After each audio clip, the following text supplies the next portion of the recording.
Okay. As you know that in project management, we have five process groups: initiating, planning, executing, monitoring, controlling, and closing. Today we will discuss steps involved in these five process groups. Like according to PMI project in initiating process group, basic structure, basic process or first official process is project charter. Then we identify stakeholder registers. So let's discuss these steps, processes step by step. In initiating a phase of the project, the ideal thing is to appoint your project management from the very beginning of your project. A project manager is such an important person who must be involved in all phases of the project, that is initiating, planning, executing, monitoring and controlling, and closing. Then you, as a project manager, for instance, have been appointed in a company, then what will you do? Today is your first day in a projectized organization and you have been appointed as a project manager. So your first approach should be to determine the company culture and existing system. And remember, company culture, that is called enterprise environmental factors, and organizational process assets. These two are the common inputs to all processes in project management, because you will not be working in a vacuum. You will have to work within organizational structure. You have to work within the team environment. You have to listen to your stakeholders, your sponsor, and your customer as well. So you must determine the company culture, the way they talk, the way they behave, the way they work. You will have to understand that first. So, organizational culture is the collective behavior of humans who are part of an organization and the meanings that the people attach to their actions. Culture includes the organization values, vision, norms, working language, systems, symbols, beliefs, and habits. It is also the pattern of such collective behaviors and assumptions that are taught to new organizational members as a way of perceiving and even thinking and feeling. Organizational culture affects the way people and groups interact with each other, with clients, and with stakeholders. Then you must collect the processes, procedure, and historical information. Do you remember in last class we talked about PMO office? When you will be appointed as a project manager, you must collect the procedures, methodologies, templates, documentation of previous similar projects from the PMO office. So you must collect your processes, procedure, and historical information. The project does not run in a vacuum. A project manager should analyze that the type of the organization, that is functional, matrix, or projectized. To start working in any project, a project manager should contact PMO office to collect processes, forms, templates, procedure, rules and regulation, and historical information of prior similar projects. Then you must divide your large projects into phases. Like in software projects, we divide our projects into 4 5 phases, like analysis, then design, then testing, then coding, and then finally testing and implementation. In the analysis phase of the project, we gather requirements from the stakeholders. In the design phase of the project, we create UML diagram, class diagrams, and in development phase, that's coding, we actually develop the software based on the collected requirements, and then finally we test the system and we implement the system accordingly. That's why you must divide your large project into phases. So projects and project management are carried out in an environment broader than that of the project itself. The project management team must understand this broader context so it can select the life cycle phases, processes, and tools and techniques that appropriately fit the project. Project managers or the organization can divide projects into phases to provide better management control with appropriate links to the organization and ongoing operations of the performing organization. Collectively, these phases are known as the project life cycle, which we will discuss in upcoming slides. Then you must understand the business case. Business case is basically called the justification why your project or why your organization cannot survive without this reason. Business case is called justification. In business case document, we try to understand the methodologies, we work on economic models, we try to explain the current status of the company, and when the project will be completed, where will we stand. So there is no reason the project is initiated and the project results must support that reason. It seems easy, but so many companies projects do not satisfy the business needs when completed. Eh, and this business case is the first section of your project charter document. Project charter is the first official document in in project management. Project charter contains number of things which we will discuss in upcoming lectures. That is the first official document. According to PMI, you have to work within 49 processes of project management. So we will discuss project charter in next lecture. Then you uncover initial requirements, assumptions, and risk. High level requirements, assumptions, and risk are identified in the initiating process group and will be written in a project charter. Based on those high level requirements, the project manager and the team gets the path to work on to find more and more requirements related to the project. So I am just trying to highlight the basic steps, general steps involved in initiating phase of the project, planning phase of the project, executing phase of the project, monitoring and controlling, and closing. I'm not trying to teach anything today in this video. I'm just trying to highlight the number of processes, methodologies, steps involved in these five process groups so that you get an idea that how things are executed in the entire life of the project. So then as a project manager, you must assess the product feasibility and project feasibility in the initiating phase of the project. Product feasibility is something that can we win. Does the market exist for the project? Is it worth it? Are product costs acceptable?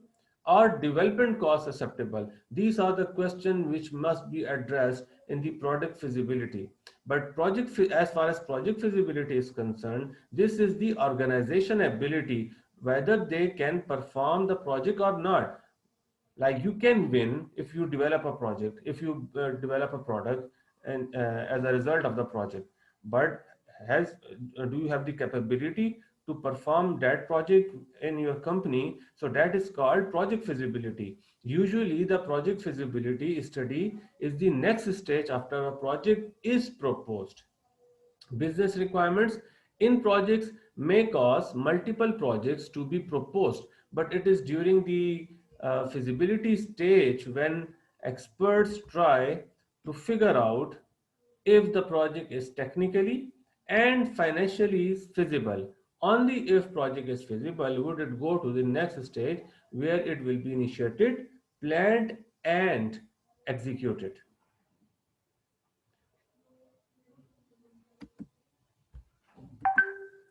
Then you create measurable objectives. Objectives are the reasons that projects are initiated because you want to achieve your objectives at the end of the project. If you cannot achieve your project objectives, your project will be considered fail. So create measurable objectives in the initiating phase of the project. You increase our blog subscriber by 15% in month, produce 12 episodes, one per month,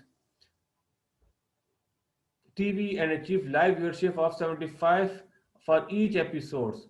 Grow our LinkedIn group to 250 members. By the end of the year, establish a Facebook fan page with 500 fans within 6 months. These are called measurable objectives. Then, after all these steps, like developing a business case, uh, working with the company culture and existing system and the PMO office, try to understand the high level requirements. Then we divide our project into phases. We try to understand number of things we discuss. So that was the prerequisite prior to start your project. Afterwards, the first, as I'm keep telling you, that the first official document is a project charter. Without project charter you cannot initiate your project, and you may or may not be involved while developing the project charter, and it is the primary responsibility of a project sponsor to compile this document, and this document is prepared after the thorough analysis of multiple options in project feasibility reports. For instance, you have $500 million, sorry, it's too much, $5 million. So you want to spend somewhere. Obviously you will call a meeting within the board of your company, and you will ask them to present with their options where to invest this money, so that in next 3 year we reach up to we earn some money on this investment. So obviously team A, team B, team C will work on feasibility reports. They will come, they will present their proposals. So for instance, proposal C is accepted, and after the detailed analysis on that document, you will then develop a project charter. So a project charter is such an important document that a project cannot be initiated without it. It provides description of the project, it provides level of authority to the project manager along with pre-assigned team members, high level requirements, objectives, cost, risk, assumptions. We will I'll conduct complete session, one session on each and every process in project management. So I'm just today, my objective of today's lecture is to highlight the number of these 49 processes of project management, so that at the end of this lecture you must explain something about project management. So I'm sure you are clear that what is project charter? Project charter is the first official document in project management. Without project charter, you cannot initiate your project. So what does it contain? It contains the description of a project. It contains justification of a project. It contains high level requirements of the project. It contains uh, scope. It provides you deadlines that you have to complete this project in 6 months. It gives you budget that is $5 million, for instance. It contains high level list of stakeholders. It gives you objectives. It gives you pre-assigned team members, that these team members will be working with you in the entire life cycle of the project. It gives you authority. So this is very important document. Without this document, you cannot start your project. It must be approved from the project sponsor. So once it is done, next step is to identify stakeholders. Stakeholder are the people who give you requirements for the project. Once project charter is handed over to the project manager, the next process is to identify stakeholders, because stakeholders are people or organizations whose interests may be positively or negatively impacted by the project. For instance, you have identified 20 stakeholders who will be giving you requirements in the project or for the project. You have got 21 grade officer, you have 20 grade officer, 17 grade officers, and 14 and 13 grade officers. So is it possible that the way you are visiting the officer of 14 grade, same like you can visit the officer of 21 grade. It's not that way. So you will have to develop the stakeholder management strategy in order to effectively manage your stakeholders. You need to have a good stakeholder management strategy. We divide our stakeholders in four sections. Manage closely. It goes from interest to power. We will discuss when we will study this important process. Then, so in the initiating phase of the project, what we do, we work in two processes of project management. Number one is called project charter. Project charter falls in the initiating phase of the project, and right after the approval of a project charter, as a project manager, your first approach will be to identify your stakeholders and then develop a stakeholder management strategy. Who are stakeholders? Stakeholders are the people who give you requirements from the project. If you miss any stakeholder in the initiating phase of the project and planning phase of the project, in the executing phase, most likely you will be dealing with changes and changing cost. Fine. So we must understand the importance of stakeholders. So far we have discussed project charter and stakeholders. Who are stakeholders? I'm sure now you can at least say something about what is project charter and what are stakeholders of your project. So let's discuss the planning phase of the project. Now, as far as planning is concerned, 70% processes of PMI or project management are part of planning process group. Like in the initiating phase of the project, let's assume that you have project charter, you have identified all your stakeholders, you have developed a stakeholder management strategy as well. So what will you do now at this stage? In the planning phase of the project, first step is to develop a project management plan. This is another process. We will discuss this process, we will study this process in upcoming lectures. Then, after developing the project management plan, as a project manager, what will be your approach? Next step. Your next step is to ask your system analyst team members to gather requirements from the stakeholders. Once you gather requirements from the stakeholders, that is done in the collect requirement process of project management. And collect requirement process is part of planning process group and falls is part of scope management knowledge area and falls under the planning phase of the project.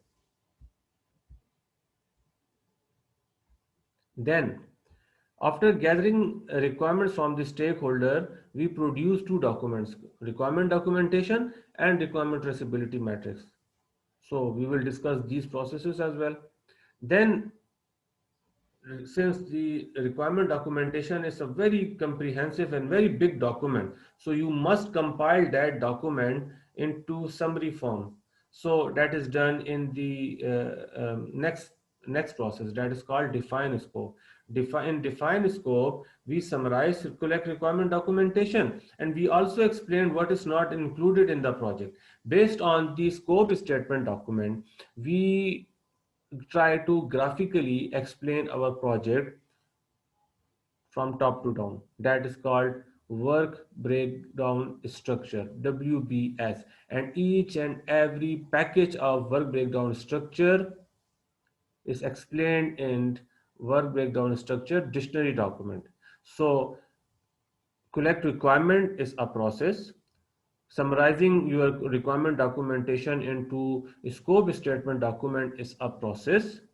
Then graphically drawing your project in work breakdown structure is a process.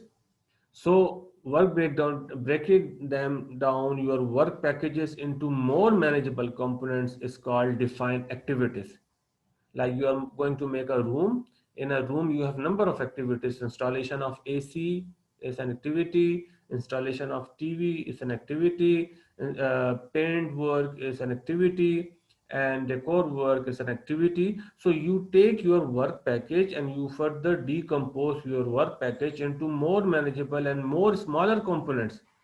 So this is called define activities process, that is part of time management. Then you sequence your activities, that is another process. So there are so many processes.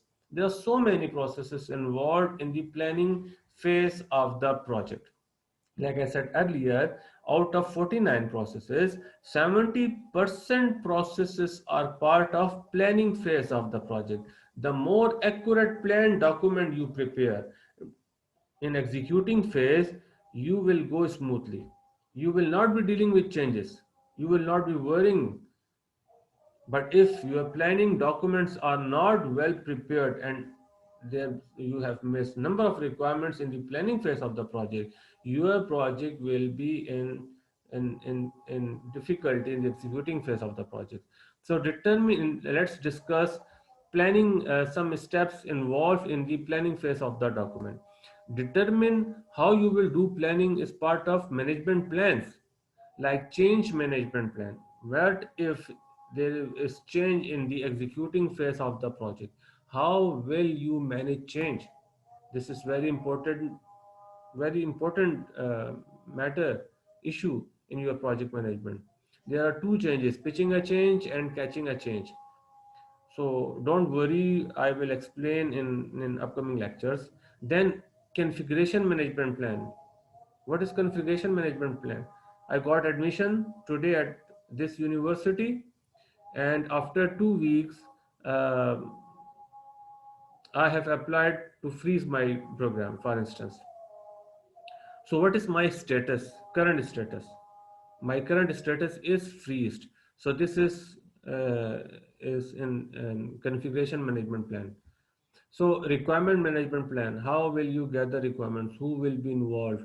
How frequently you will visit different stakeholders, and process improvement plan. Along with, like I said, first step after developing the project management plan, you gather requirements from the stakeholders. Stake requirements are what stakeholder need from a project or product. Work should not be included in a project just because someone wants it.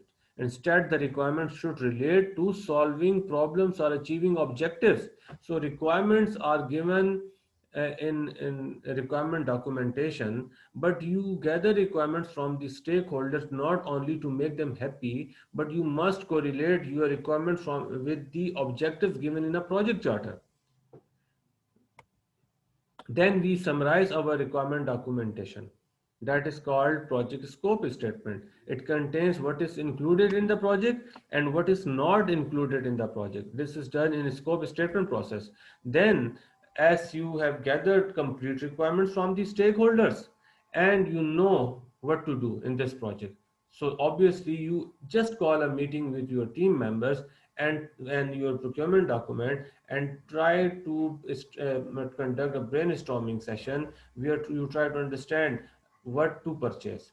If something is required to purchase at this stage, proper assignment will be done through project manager. Then you determine your team, not appoint your team, just determine how many programmers will be used, how many are required, who will be involved, where, at what stage. So you just try to determine your team. It is a basic principle that team members should be involved in the early stage of the project. A project manager cannot decide each and everything on his own. Therefore, I'm saying some team members will be required at this stage, not all. So, within the entire phase of the project, with the project manager, there are some team members, core team members of project management must be there at this stage. Then you have gathered complete requirements from the stakeholder. You have summarized your requirements as well. Now try to graphically explain your project. That is called work breakdown structure. And each and every work package of work breakdown structure is properly explained, well explained in work breakdown structure dictionary document. So a work breakdown structure is a hierarchical representation of requirements into more detailed, up to work package level where resources, time, cost can be assigned. Without a work breakdown structure, the project will take longer and will have negative impact on the project, because without work breakdown structure there are chances that you will miss your requirements from the cracks.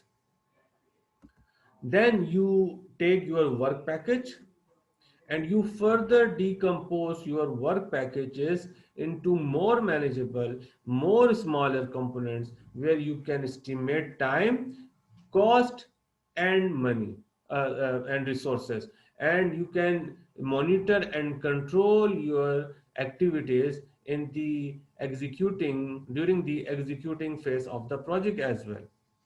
Then we try to sequence our activities. That is called sequence activities process, and the output of that document is called network diagram. You just Google yourself what is work breakdown structure, what is network diagram in project management. So I'm just trying to give you the flavor of project management processes today. That's it. My objective is to just introduce processes of project management in today's session.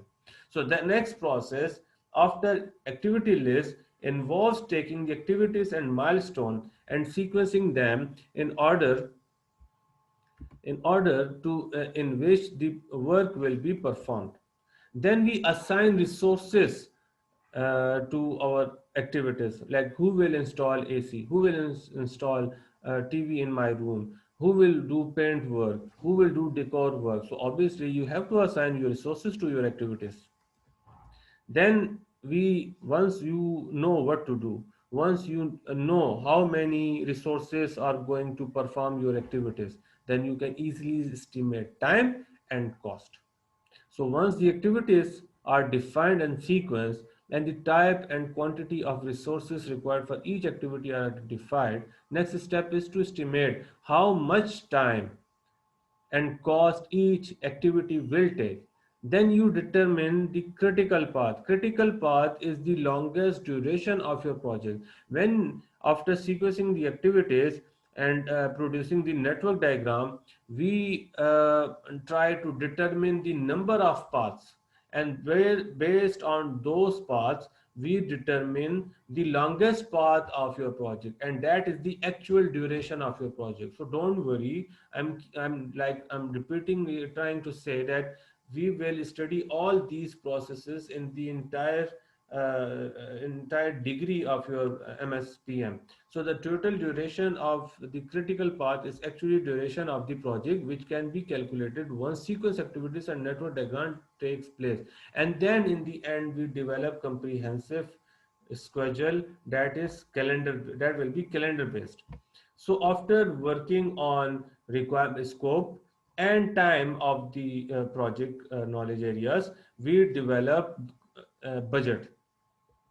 And then we also determine quality standards, processes, and metrics. It includes roles and responsibilities, quality assurance approach, quality control approach, and quality improvement approach as well.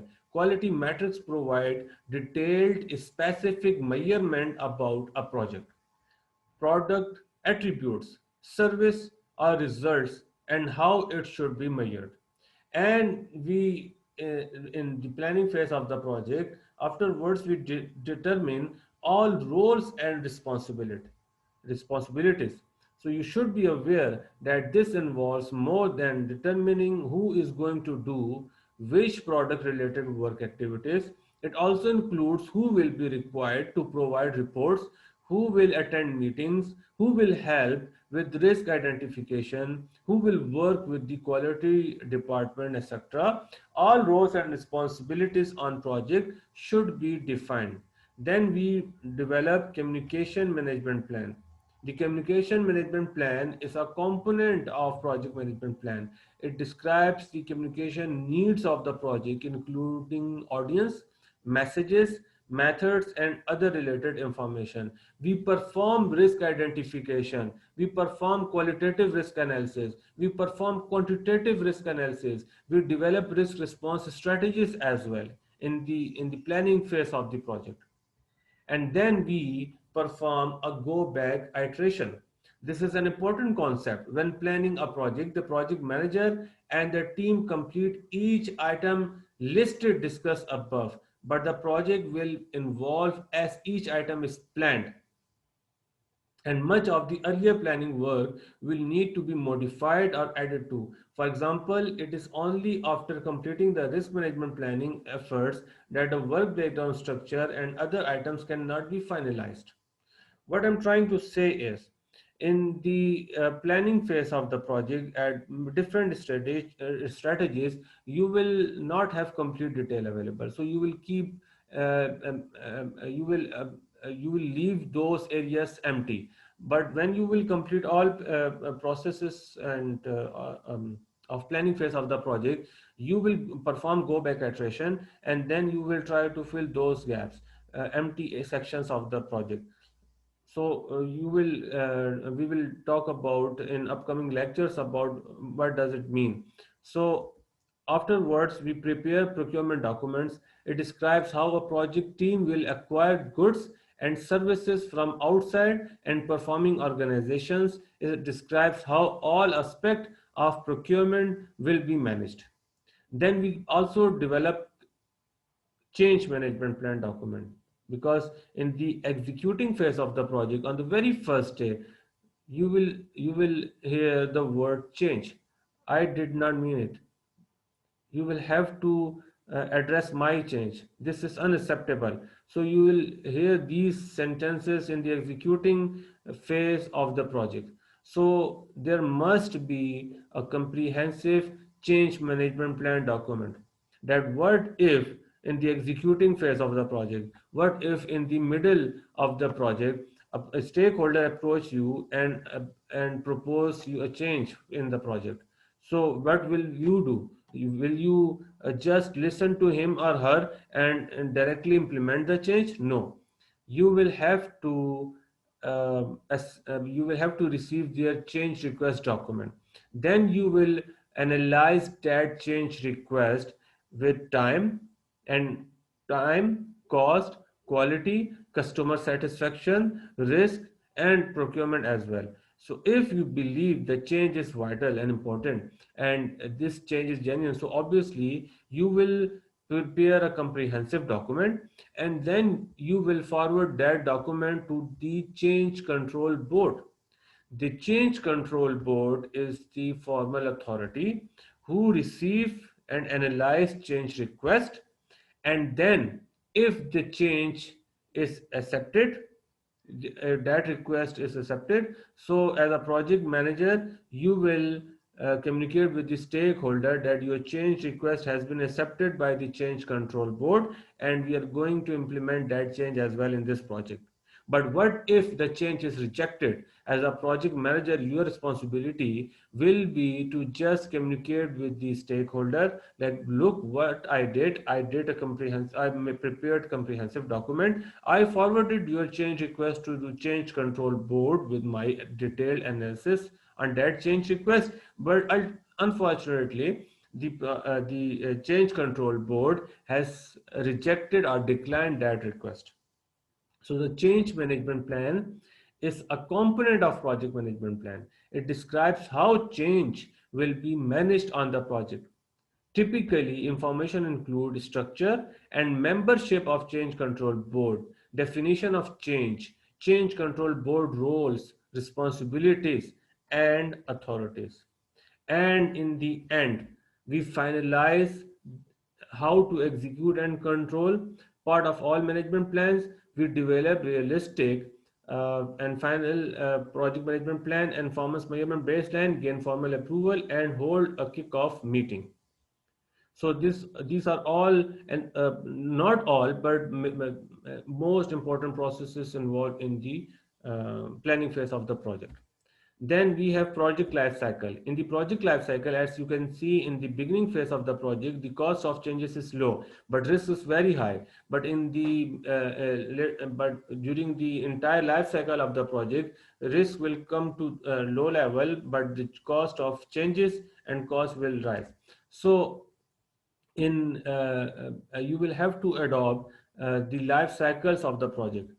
The first life cycle is predictive life cycle. What is life predictive life cycle? Like waterfall, where you first gather complete requirements, then you do analysis work and analysis phase of the project, then in executing phase of the project, and then in the, you close the project as well. So a form of project life cycle in which the project scope, time, and cost are determined in the early phases of the life cycle. So my session will expire in a minute. um, I'm just trying. My today's session is ends here. After a few minutes, I will send my Zoom invitation again, and then we will discuss in detail development life cycle and processes involved in executing phase of the project, monitoring and controlling phase of the project, and the closing phase of the project. Thank you.